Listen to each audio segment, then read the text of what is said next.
Hi, I'm Danny Brown, and today we're going to be making tagliatelle pasta with duck confit, sunchokes, red Swiss chard, pumpkin seed oil, and some fresh marjoram. This is a fantastic dish to do in the fall season, and the weather's getting cool out there. So we got a lot of cooking to do, we got a lot of ingredients. This is going to be a little bit of a tricky one, but I'm really looking forward to sharing it with you. So let's get started.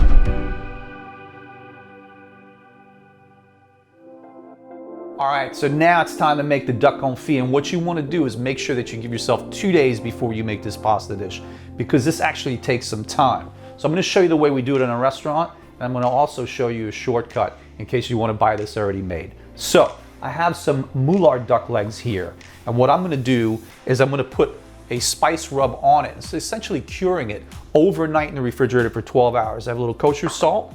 I have something called 4 spice. And in French, it's called quatre épices. We use some fresh garlic that we smash, a few sprigs of thyme, and a few sprigs rosemary. Now that I've gotten the herbs all over the table. What we're gonna do right now is we're gonna smash the garlic. And you just take a garlic clove, like so. There you go, smashed. And so we have our garlic. Now what I wanna do is I wanna season the duck, and I'm gonna season both sides. And I always season high because I don't want the salt to clump in one spot. So I'm gonna do the meat side, meaning not the skin side first. And I don't wanna salt it too much. All I'm trying to do is pull some moisture out of it. And so that's what we have on that side. I'm gonna go ahead and flip all of them. We'll do this side first. We're gonna give it a little bit of pepper. You can use black pepper, white pepper, whatever pepper you have. This is what this kind of looks like. And we do the same thing, we keep the pepper up high. And then I use the 4 spice. You could use a shaker if you want. I don't use too much because what I'm gonna do is I'm gonna go ahead and rub this in with my hand. And again, tomorrow, after this is dried in the refrigerator overnight, we're gonna wipe this with a towel. All we're looking to do is basically give the duck some flavor, and we're looking to dry it out a little bit. So that's the way that looks. I'm gonna season the other side. Same thing, up high, kosher salt. And you can really see those crystals hitting the duck. Same thing with the pepper. And there's really no exact recipe for something like this. What you're doing is you're trying to give it even distribution of seasoning and spices. Same thing again. And now what I like to do, a little massage, if you will, right? This way you just kind of rub that in. All right, and so what I do, I want to take herbs on this side, right? We're gonna flip it. And we're gonna put that down. The same thing with the rosemary. And I don't use as much rosemary. And I'm keeping this sort of whole, just like that. Now with the garlic, and what we're gonna do is you're pressing the garlic in with these herbs, turn it over. You could paste this too with salt if you didn't want to do this rough, sort of rustic application, but I'm going to show you why we're going to do this, because there's a little trick to the reason why I want to keep everything whole. I'm not going to share it with you yet. You got to watch this.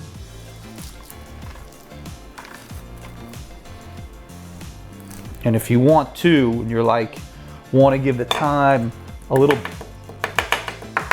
bit of bruising, you can. And the same thing with the rosemary, just a little bit. All right, I'll let you in on a secret. What we're gonna do after we pull this off tomorrow, we're gonna add these herbs whole into the fat, which is gonna help flavor this. All right, so now it's time to get ready, put this in the refrigerator, and give it at least 12 hours.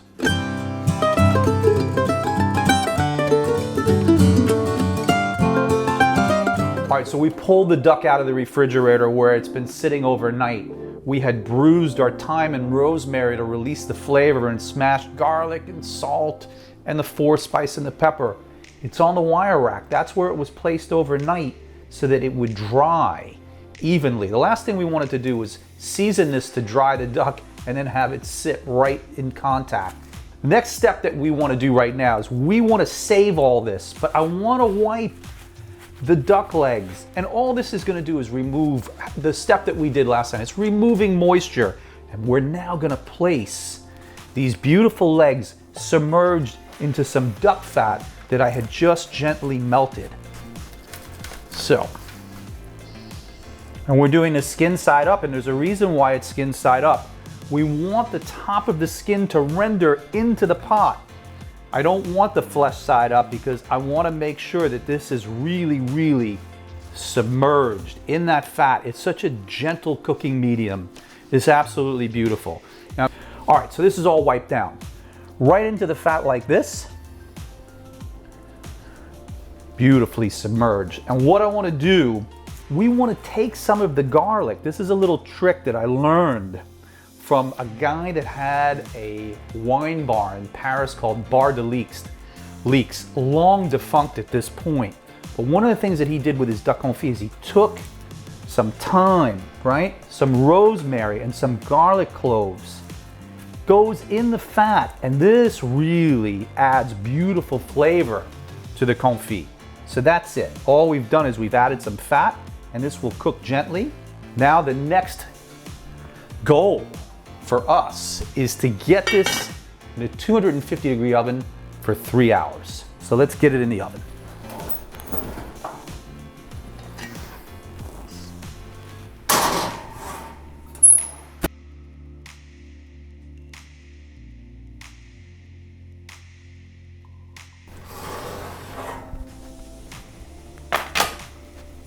All right, duck has been in the oven for 3 hours at 250 degrees, gently cooked.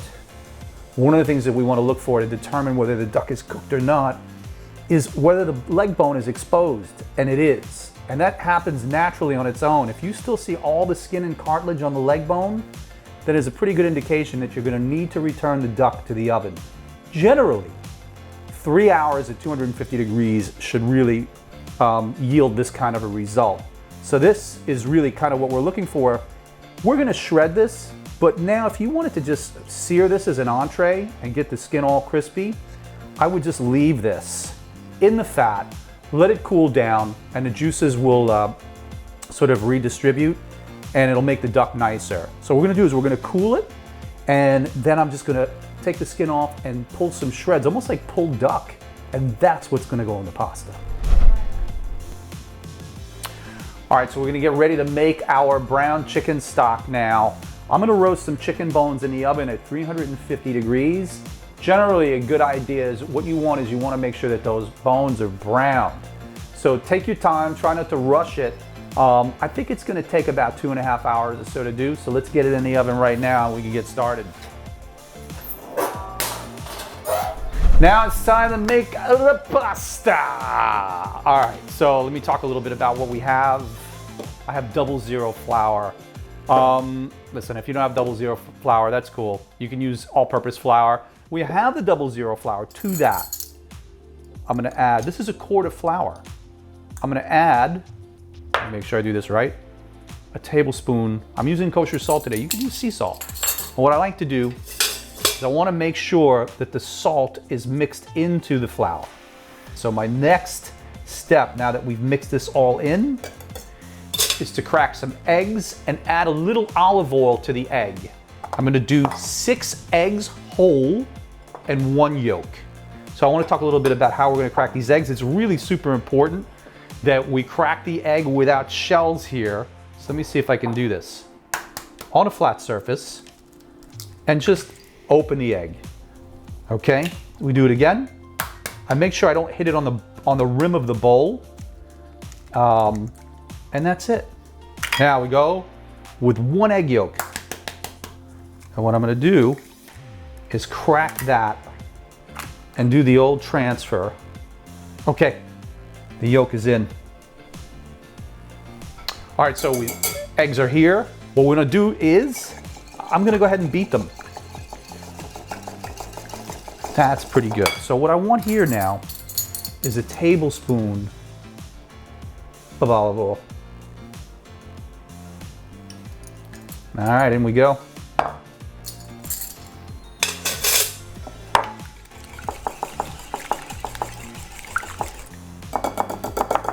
not bad. Now, if you have rubber gloves, that may help. We're gonna go the old school way, and we're gonna do it with our hands. And this way you become one with your food. It's all right, you're at home. Eggs are in. And now, I just wanna move the flour over the top. And there's no perfect way to do this. At some point, your hands are gonna get messed up. And it's natural for the dough, I don't know if you can see my hands, it's gonna stick. So every now and then, as you have more flour on your hands, you're gonna scrape it down off your fingers, and you may lose a little bit, but it's okay. I promise you, you're still gonna eat well. To get it to come together more and to start to get elastic, we're gonna have to transfer it to our wooden board, which is a great place to knead dough, by the way. All right, so we've gone about as far as we can go in the bowl right now. The dough is a ball, which is kind of what we're looking for, right? So now, what I want to do, I want to gently flour the board. Not a lot, just to make sure that we can really knead this. So, to that, I start to use the palms of my hand, okay? And I'm going to just keep this moving. Now, it does add a little flour, but that's okay. So, get into it. The heel goes in, roll. And so what we're looking for here, as we keep doing this, we're gonna release the gluten in the flour. And that's what we want. And that's gonna transform the dough from being this sort of crummy type of dough ball to this really nice, elastic, smooth dough ball. And what I wanna do right now, I'm gonna go ahead and just get this into some plastic wrap. What we need to do is we're gonna get this in the fridge. It really needs to rest. And so a minimum of an hour, if you can give it 6 hours, if you can give it overnight, even better. This will be so much easier to roll out and will be such a better pasta if you give it a little time. So let's do a little plastic. Just like this. This goes in.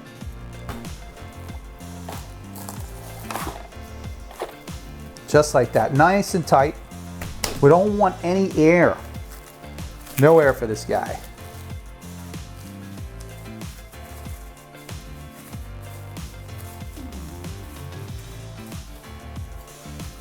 Beautiful. In the fridge. See you tomorrow. Check it out. You ever see Scarface? Say hello to my little pasta. So we have our duck leg here, and what we're gonna do is we're gonna pull it. First thing we need to do is just pull the skin off. And what you're left with really is this really beautiful fork tender duck that you just pull with your hands like you would a pulled pork sandwich. And I'd say for the portion that we're gonna do today, these are big duck legs, but maybe about half of this duck leg. Let's see what we're left with. All right, so the rest of this may be like, this is very sort of fibrous and very difficult to deal with. This is really what you're looking for. If you see any nice meat that got stuck to the skin, you go back over to the skin and take a look. All right, so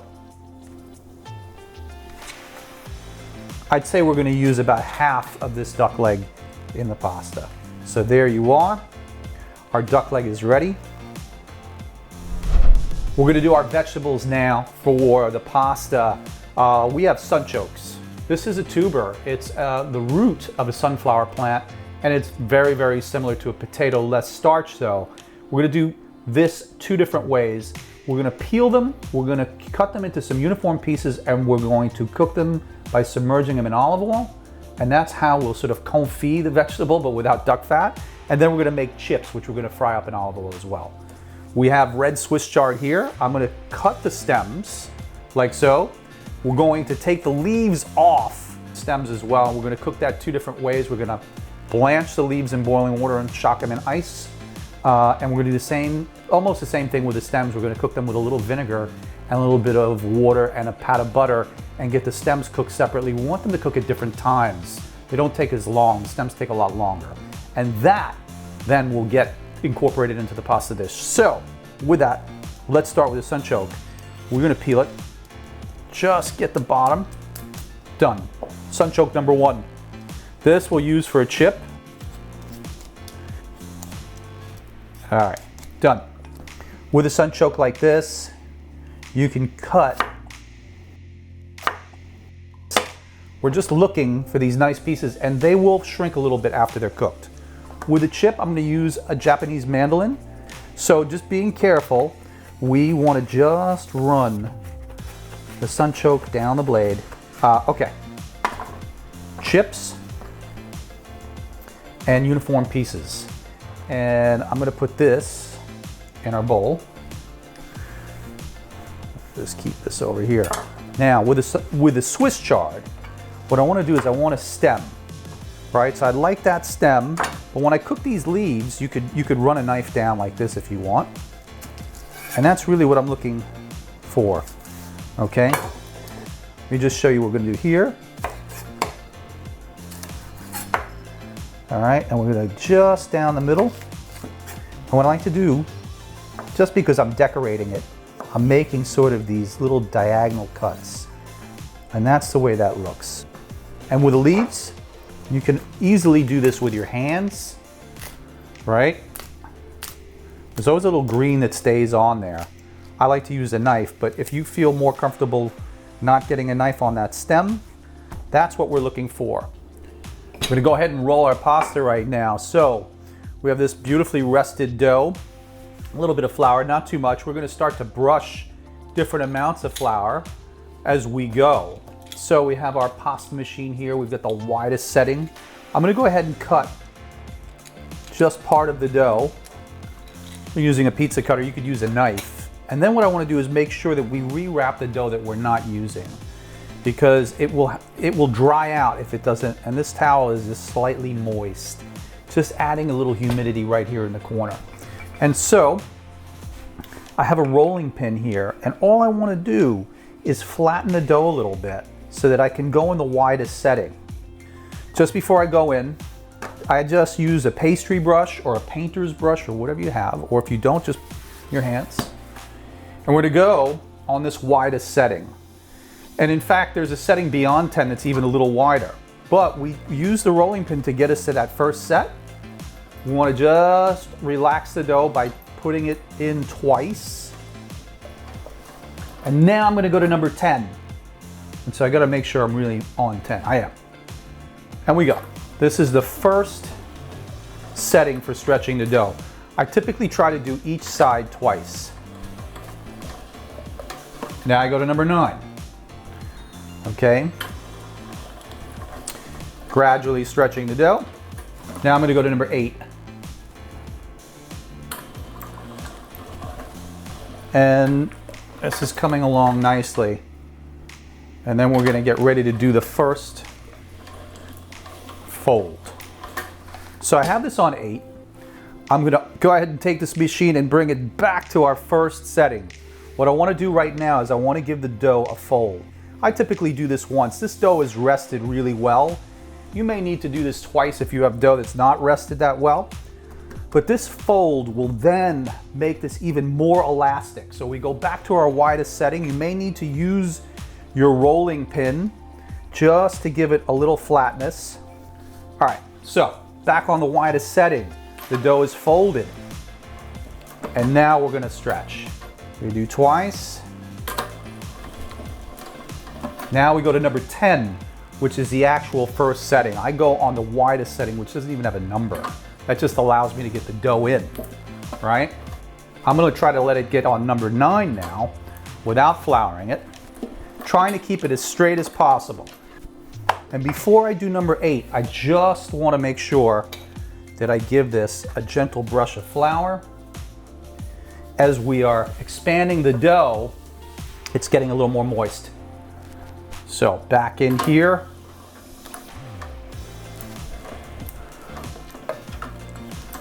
Oh.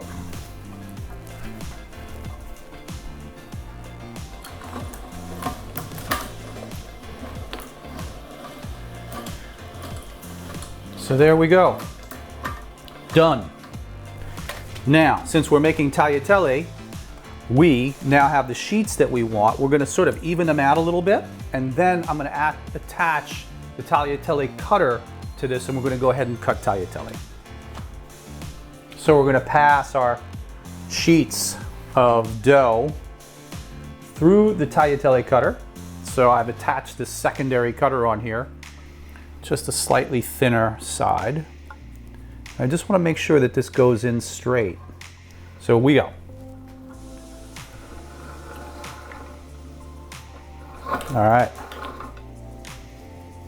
Beautiful. So I have a little semolina here, and this is just going to keep things from sticking.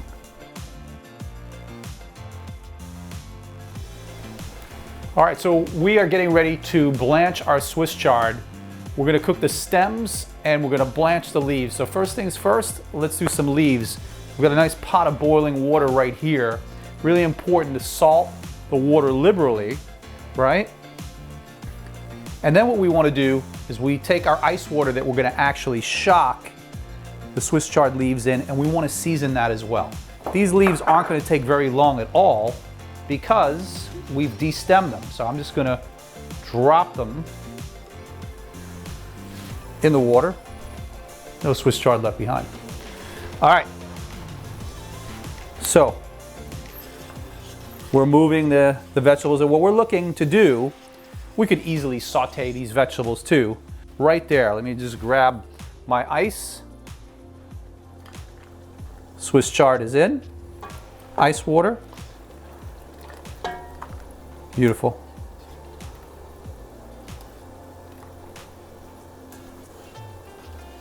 Done. And all I'm doing now is just moving that around to make sure that I agitate this a little bit, because I don't want the hot Swiss chard on the top not to be submerged into the cool water, to get that really, A, to stop it from cooking, B, to bring out some of the natural chlorophyll that's in there. Now this is red Swiss chard, so there's a tendency to be a little darker than, say, a green Swiss chard with no red stems. And that's that. That bit is done. So right next to that, I have the stems right here, which I've got a little red wine vinegar in, and I've got a little bit of water. And all we're gonna do is evaporate this mix. These are finely cut, so it's not really gonna take that much time. We're not looking to, we want a little crunch. We don't wanna overcook this. We don't wanna lose the color. So all I'm gonna do here, same thing. I'm gonna season a little bit. I don't really think this needs pepper, just a touch of salt. And as soon as this evaporates, I'm gonna add just a touch of butter to this, because I wanna sort of glaze this. And we get that effect by either using something like chicken stock or water, along, in this case, with a little vinegar and then a pat of butter. And it finishes the cooking process, and it gives it a nice shine and a little richness. And we like to move this around a little bit just to keep the water now evaporating. And I need a little liquid, just like that. Pat of butter is in. And a little bit of that thick viscosity that the butter is adding to that. Done. All right, sunchokes that we confit in olive oil with a pinch of salt. Just like this, we submerge this in olive oil and we cook in the oven about 40 minutes at 350 degrees. Let the sunchokes now, we're just gonna gently cool them. They're ready to go. We're gonna pull them out of the oil and we're gonna add them into our pasta. So here we have our garlic puree. We have a bunch of garlic cloves that are submerged in olive oil, a pinch of salt. We've cooked this just the way that we did the sunchokes. We essentially confit this in olive oil. 30 to 40 minutes, 350 degrees until the garlic is tender. We don't want it too powerful. We're looking for a little sweetness. What I want to do right now is I want to pour some of that oil off. And we may introduce this oil again. The garlic is warm. What I want to do, I want to take this immersion blender, also known as a stick blender. We're going to go right in and go ahead and make a puree out of this. And that's it. Now I have a little excess oil here still, which is easily remedied by pouring this. And this oil is beautiful oil, actually. You can cook with this. You can saute whatever you like, chicken. You could make shrimp scampi with this oil. The oil is actually sweet garlic flavor, and what I've done here is just pasted that. If you want it finer, you can add it to a food processor. We want a little bit of sort of texture to this. This is gonna go into our pasta as well. I have a pot of oil on here that we just gauged at 325 degrees with a candy thermometer. We're gonna go ahead and drop these sunchokes in there, and we're just gonna fry them off real quick, get them crunchy, and this is gonna garnish our tagliatelle. So in it goes. Remember, it's always important, I submerge these in water. Make sure you dry these in a towel before they go in. The last thing you wanna do, well, is have a giant poof.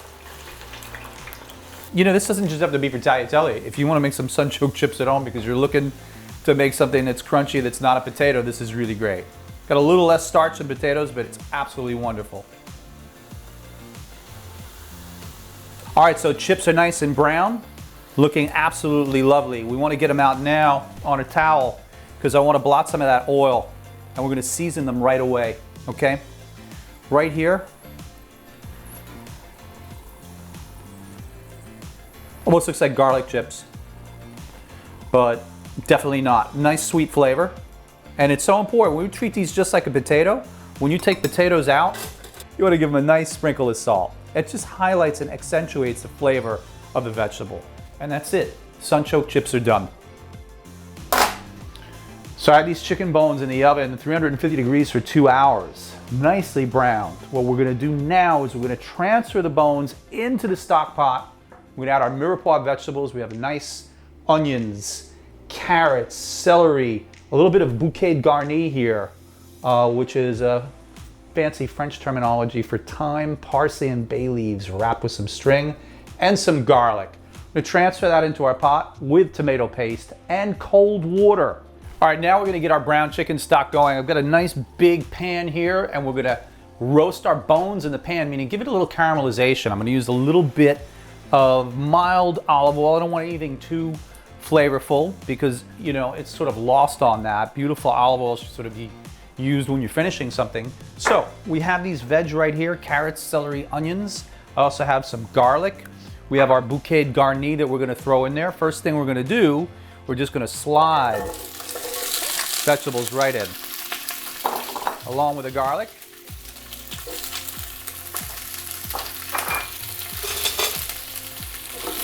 And we're just going to move this around.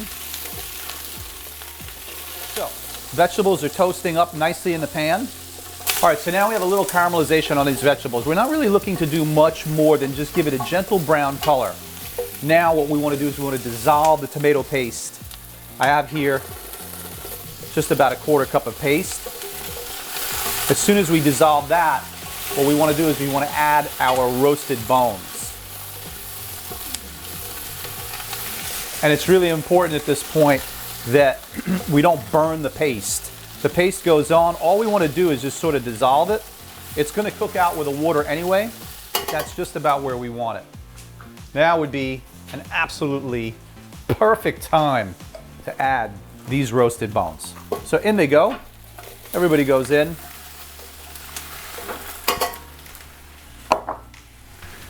Bouquet garni, a little parsley, thyme, and bay leaf wrapped. That's in. I like to put a little bit of peppercorn. I have a little white and black peppercorns right here. In they go. And in the back of the stove, this is my cold water that I have going on. We go right in and cover this.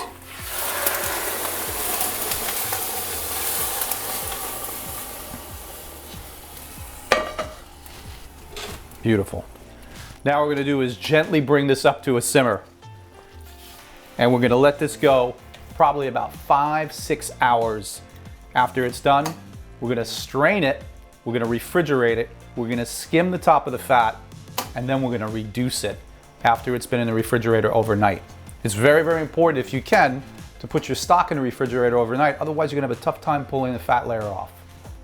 All right, as you can see, brown chicken stock takes a lot of work and has a lot of steps, but you don't have to worry. You can have wonderful stocks brought right to your home. If you log on to d'Artagnan.com, they make a wonderful brown veal stock called demi-glace. And you whip this right into your pasta. It's made out of veal, a slightly richer profile, but works wonderfully. They also sell organic chicken, duck, beef, truffles, mushrooms, caviar, a wide range of products that work wonderfully at home. Also, Boneworks makes a glace de poulet, which is brown chicken stock, the French terminology for brown chicken stock. You can whip this into the tagliatelle with duck and it works wonderfully. You can cut down on a little bit of time if somebody else is making a stock for you. All right, so now it's time to put this dish together. So I'm gonna start with our brown chicken stock. Our brown chicken stock was reduced down to a really viscous state, and I've taken a little bit of that whole stock from that giant pot and I've added here just to keep it warm. Okay, so I'm gonna go ahead and put this in our saute pan. And I put, you know, probably what amounts to about a cup of stock in there. To that, I'm gonna add some fresh thyme. And I'd say what I have here is about a half a teaspoon of fresh thyme. And I'm gonna add a little bit of garlic puree. So we roasted this garlic beautifully and we turned it into a puree. We don't need a lot. We need just a little bit for foundation. And what I'm gonna do, just to get that incorporated, is I use a small whisk. And this way the garlic flavor is in there. It's a nice, sweet, roasted garlic flavor. And so we have that going. Now, what I'd like to do is I have a nice salted water. I'm gonna add our fresh tagliatelle right into this salted water, which is really nicely, aggressively seasoned. Some red Swiss chard, some of our sunchokes, which we have that we roasted in the oven in olive oil, and our duck confit. So we're just gonna go ahead and place this right in. All these vegetables and the duck have all been cooked. And so all I'm doing right now is I'm basically glazing them in this rich brown stock. And that's it. Now, when we have this coating, I think I wanna add just another splash, and then we're gonna see, once I add the pasta here, we're gonna see whether or not we have the right coating for this. But this is the way this is coming together right now. It's really rich, it's really lovely.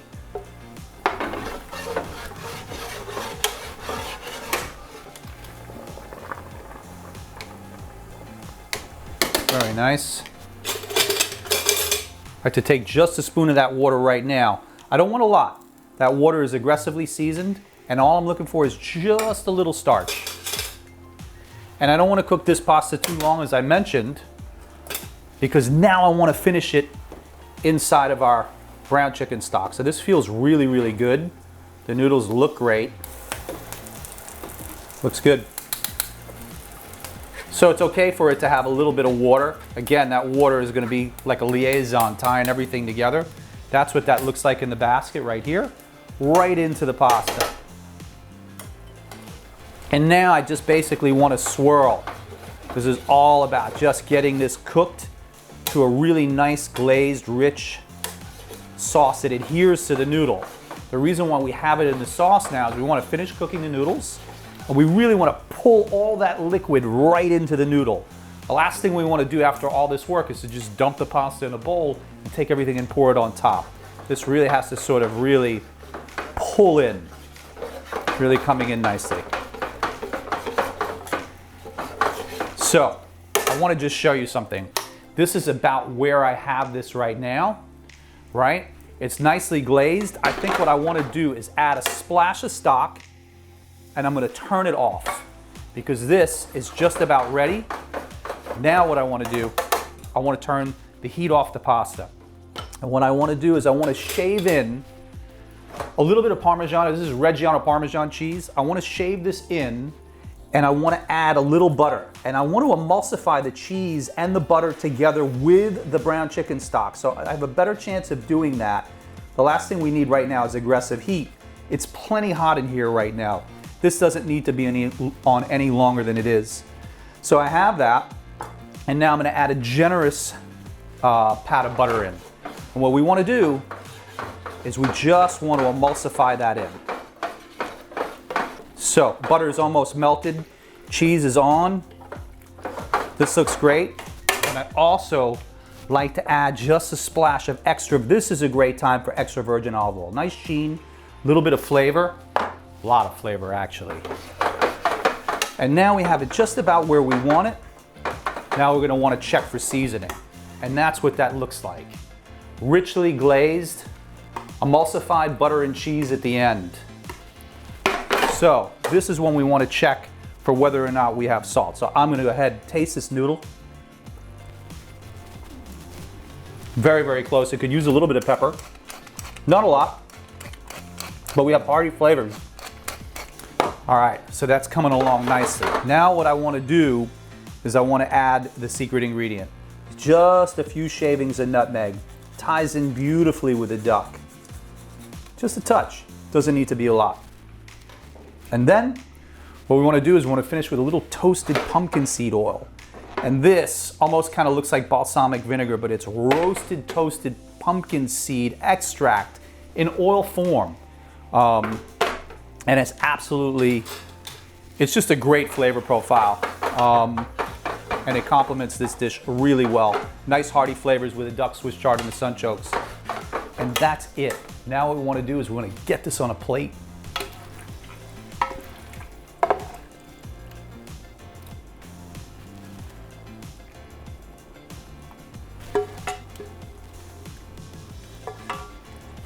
Of just about everything in here.